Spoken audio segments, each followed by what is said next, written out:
আবার তোমাদের সবাইকে আমার চ্যানেলে ওয়েলকাম জানাচ্ছি। আশা করি তোমরা সবাই ভালো আছো। আজকের এই ভিডিওটা হলো আমি বাপের বাড়িতে যে ঘরে থাকি সেই ঘরটা গোছানোর একটা ছোট্ট ভ্লগ তোমাদের সাথে শেয়ার করলাম। ভ্লগ বলা ভুল, ছোট্ট একটা ভিডিও তোমাদের সাথে শেয়ার করলাম। অ্যাকচুয়ালি আমি 7 মান্থের সাধের পর আমার বাপের বাড়িতে চলে এসেছিলাম। আর আমার বেবি হয়েছে ডিসেম্বরে, 2nd অফ ডিসেম্বর হয়েছে আমার বেবি। তো আমি থাকবো হচ্ছে ফেব্রুয়ারির 17th অবধি আমি এখানে থাকবো। আজকে ফেব্রুয়ারির 1 তারিখ হয়েই এলো প্রায় টাইম। একটা মন খারাপ অবশ্যই হয়েই থাকে। মন খারাপের বিষয় অবশ্যই।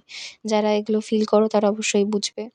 তো যাই হোক, আজকে চাদরটা একটু চেঞ্জ করছিলাম। তো সেই জন্য ভাবলাম তোমাদের সাথে একটু শেয়ার করি।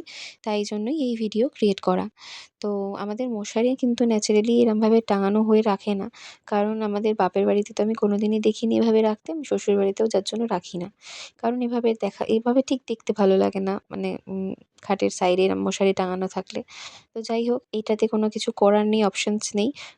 যেহেতু বাচ্চার ঘর, সেজন্য মশার থেকে বাঁচার জন্য, আর আমি যেহেতু সোদপুর থেকে বিলং করি, সে কারণে সোদপুরের বাসীরা সবাই জানবে যে এখানে কী ধরনের মশা থাকে। তো সেটা থেকে বাঁচার জন্য সবসময় কিন্তু এখানে মশারি টাঙিয়ে রাখি আমি আমার ঘরে। তো যাই হোক, আমার কিন্তু বাপের বাড়িতে আসলে কোনো কাজ করতেই ভালো লাগে না। না গোছাগুছি, না মোছামুছি, কিছুই করতে ভালো লাগে না। জানি না এটা শুধু আমার হয় নাকি অন্য অনেকের ক্ষেত্রেই হয়। সেজন্য আমি সারাদিন ধরে ল্যাদ খাই। আজকে যেহেতু খাটের চাদর-টাদর চেঞ্জ করার আছে, তাই জন্য ভাবলাম তোমাদের সাথে এই ভিডিওটা শেয়ার করি। যাই হোক, জানি গোছানো পুরোটা কোনোভাবেই সম্ভব হবে না। কারণ আমাদের এত জিনিসপত্র, আমার ট্রলি বাদ দিয়েও অনেক জিনিসপত্র রয়ে গেছে এদিক ওদিক ছড়িয়ে ছিটিয়ে, যার জন্য পুরোটা গোছানো সম্ভব হয়নি। ভালো লাগলে একটা লাইক করে দিও।